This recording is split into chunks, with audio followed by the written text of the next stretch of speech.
समस्त study ABC sir channel को स्वागत करुच्ची पे समस्त स्वागत। तो आज भिडियो आम आलोचना करवा प्लस थ्री फास्ट सेमिस्टर पे VSC पेपर पे VSC पेपर तुम यूनिट वन रे सिलेक्टेड पूरा पूरी पे सिलेक्टेड MCQ प्रश्न एवं फिलिंग द ब्लैंक्स आलोचना करवा। आर्ट्स साइंस कॉमर्स समस्त कंपलसरी सब्जेक्ट बुझेगा। जदि यार सिलेबस पे देखना जदि सिलेबस एवं क्वेश्चन पैटर्न जदि देखि ना पिला माने काइंडली प्लेलिस्ट रे अवेलेबल अछि शीघ्र शीघ्र जाई देखि दियो।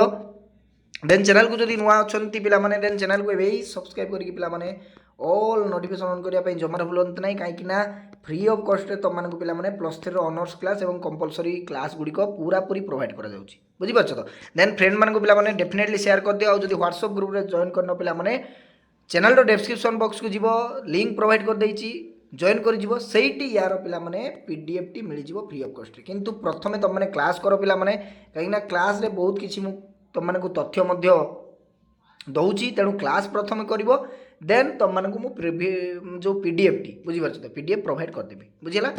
देखो प्रथम प्रश्न पिला माने एठी आलोचना करिबा। एनवायरमेंट शब्दटी केउ भाषार एक शब्द पिला माने बहुत बहुत इंपोर्टेंट प्रश्न। ग्रीक फ्रेंच लाटिन पोर्तुगीज कौन हम करेक्ट आंसर हम पिला माने बी फ्रेंच बुझीगला।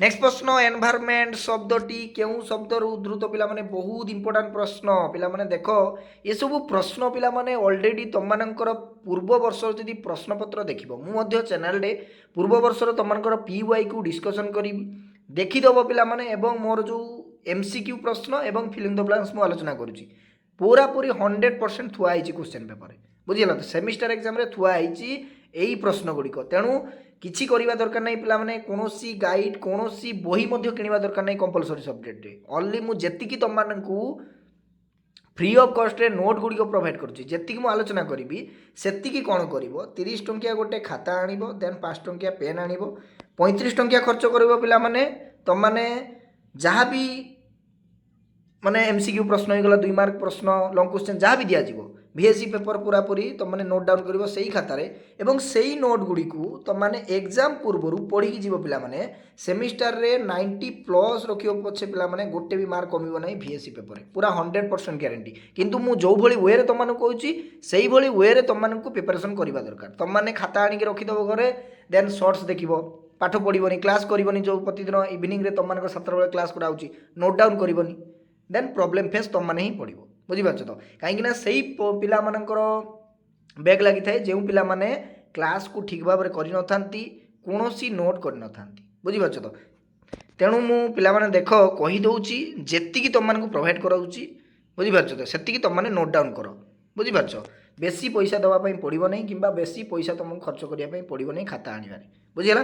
नेक्स्ट प्रश्न देख पिला माने हां एटा होची तुम मानकर डी बुझिला डी।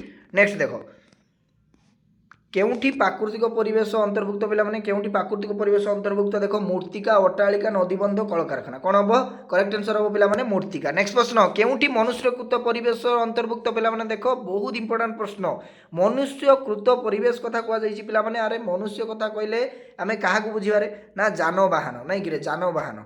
नेक्स्ट प्रश्न निम्नलिखित मध्यरु केउठी परिवेशर विभक्तिकरणर अंतर्भुक्त नुहे ए मनुष्यकृत परिवेश प्राकृतिक परिवेश राजनैतिक अर्थनैतिक परिवेश किंबा सामाजिक सांस्कृतिक परिवेश। अरे पचारिछि देखो कौन अंतर्भुक्त नुहे पिला माने तेणु अरे परिवेश रे राजनीति कौटी आसीबो कि रे इकोनॉमी कौटी आसीबो नै कि एठी कौन पॉलिटिशियन चलीछि कि तेणु तुम मानकर सी हम करेक्ट आंसर। नेक्स्ट प्रश्न उद्भिद प्राणी संपर्कीय विज्ञान को क्यों विज्ञान कहती पिला माने अरे एठी आमको कौन ना प्लांट्स विषय पचारा उद्भिद नहीं कि तेणु उद्भिद प्राणी विषय जदि पचारुची आम जीव विज्ञान नहीं कि जोटा आम लाइफ साइंस कौचे पिला माने जोटा बायोलॉजी नहीं कि जीव विज्ञान। नेक्स्ट प्रश्न केउठी प्राकृतिक परिवेश अंतर्गत नुहे पिला माने प्राकृतिक परिवेश अंतर्गत संस्कृति वायु जल मूर्तिका सब अंतर्भुक्त नहीं कि टी प्रश्न को पिला माने अंतर्गत भाव से भल कि पढ़ो। नेक्स्ट मनुष्यर सुख स्वाच्छंद्य पाई एटा पाई पिला माने से सृष्टि करिथिबा परिवेश को कौन कह जाए अरे मनुष्य सृष्टि करुची ना अरे मनुष्य जदि कौन हम रे मानवीय परिवेश नहीं कि।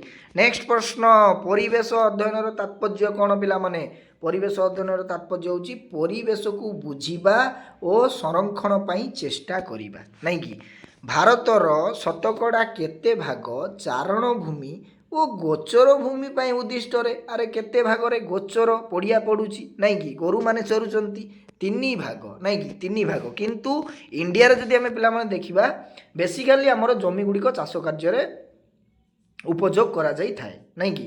ଗ୍ରାମ ଓ ସହର ଗୁଡ଼ିକରେ ବ୍ୟବହାର ଅନୁପଯୋଗୀ ଭୂମିରେ ଗଛ ଲଗାଇ କୃତ୍ରିମ ଅରଣ୍ୟ ସୃଷ୍ଟି କରିବା କେଉଁ ପ୍ରକ୍ରିୟାର ଅନ୍ତର୍ଗତ ପିଲାମାନେ?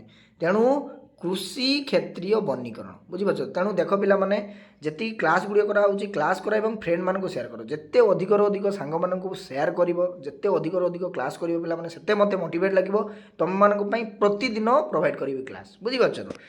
ଏଭିନ୍ ଦେଖ ଟିକେ ୟେସ୍ ଦେଖ ନିମ୍ନୋକ୍ତ କେଉଁ ମୂର୍ତ୍ତିକାଟି ରୂପାନ୍ତରିତ ଶିଳାରୁ ସୃଷ୍ଟି ପିଲାମାନେ? ଲୋହିତ ନାଇଁ କି। ମୂର୍ତ୍ତିକାର ପ୍ରକାରଭେଦ ଦୃଷ୍ଟିରୁ କେଉଁଠି ଭିନ୍ନ? ରେହ ହେଉଛି ପିଲାମାନେ ଭିନ୍ନ। ନେକ୍ସଟ ପ୍ରଶ୍ନ, କେଉଁ ମୂର୍ତ୍ତିକାରେ ଲୌହ ଅଂଶ ଅଧିକ ଥିବାରୁ ଏହାର ରଙ୍ଗ ଲାଲ ପିଲାମାନେ? ଲୋହିତ ନାଇଁ କି, ଲୋହିତ।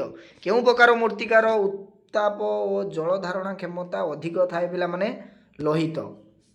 ନେକ୍ସଟ ପ୍ରଶ୍ନ, କେଉଁ ଯାନ ପରିବେଶ ପ୍ରଦୂଷଣ କରେ ନାହିଁ? ଆରେ କେଉଁ ଯାନ, ଦେଖ ପିଲାମାନେ କେଉଁ ଯାନ ଯଦି ଅପସନକୁ ପିଲାମାନେ ଏଲିମିନେଟ୍ କରିବ, ଆରେ ରେଳଗାଡ଼ି ପଲ୍ୟୁସନ୍ ହେଉଛି, ପ୍ରଦୂଷଣ କରୁଛି ପରିବେଶକୁ ନାଇଁ କି। ବସ୍ ମଧ୍ୟ, ଉଡ଼ାଜାହାଜ ମଧ୍ୟ। ଆରେ ସାଇକେଲରେ କୌଣସି କିଛି ଅଛି କିରେ ନାଇଁ କି, ନିଜ ସ୍ୱାଧୀନ ଭାବରେ ତୁମମାନେ ନିଜେ ଚଲେଇକି ଯାଇପାରିବ ସାଇକେଲକୁ ନାଇଁ କି। କେଉଁଠି ପ୍ରାଥମିକ ପ୍ରଦୂଷକ ପିଲାମାନେ? ଉପରୋକ୍ତ ସମସ୍ତ SO2 CO2 NO ଉପରୋକ୍ତ ସମସ୍ତ ପିଲାମାନେ। ବୁଝିପାରୁଛ ତ? ନେକ୍ସଟ ପ୍ରଶ୍ନ, ଅତି ବାଇଗଣ ରଶ୍ମି, ଯେଉଁ ଅତି ବାଇଗଣୀ ପିଲାମାନେ ରଶ୍ମି, ବାଇଗଣ କହିଦେଲି, ବାଇଗଣୀ ରଶ୍ମି କେଉଁ ପ୍ରଦୂଷଣର ଅଂଶ ବିଶେଷ ପିଲାମାନେ? ବିକିରଣ ପିଲାମାନେ, ରେଡ଼ିଏସନ୍ ପଲ୍ୟୁସନ୍ ଯେଉଁ ରହିଛି ବିକିରଣ ନାଇଁ କି। ପୃଥିବୀରେ ମିଳୁଥିବା ପ୍ରାକୃତିକ ସମ୍ପଦ ମଧ୍ୟରୁ କେଉଁଠି ସର୍ବାଧିକ? ଜଳ। ଆରେ ଜଳ ଗୋଟେ ପ୍ରାକୃତିକ ସମ୍ପଦ, ୱାଟର ଇଜ୍ ଏ ଲାଇଫ୍ ନାଇଁ କି, ଜଳ ହିଁ ଜୀବନ। ୟୁଟ୍ରୋଫିକେସନ୍ ପିଲାମାନେ କେଉଁ ପ୍ରଦୂଷଣର ଅଂଶ ବିଶେଷ? ଆରେ ୟୁଟ୍ରୋଫିକେସନ୍ କହିଲେ ଜଳ ପ୍ରଦୂଷଣର ଏକ ଅଂଶ ବିଶେଷ ନାଇଁ କି। ନେକ୍ସଟ ପ୍ରଶ୍ନ ଦେଖ ପିଲାମାନେ, ଫିଲିଂ ଦ ବ୍ଲାଙ୍କ୍ସ। 20ଟି ତୁମମାନଙ୍କ ପାଇଁ MCQ ପ୍ରଶ୍ନ ରହିଲା। ନେକ୍ସଟ ଆମେ ଫିଲିଂ ଦ ବ୍ଲାଙ୍କ୍ସ ଗୁଡ଼ିକ ଆଲୋଚନା କରିବା।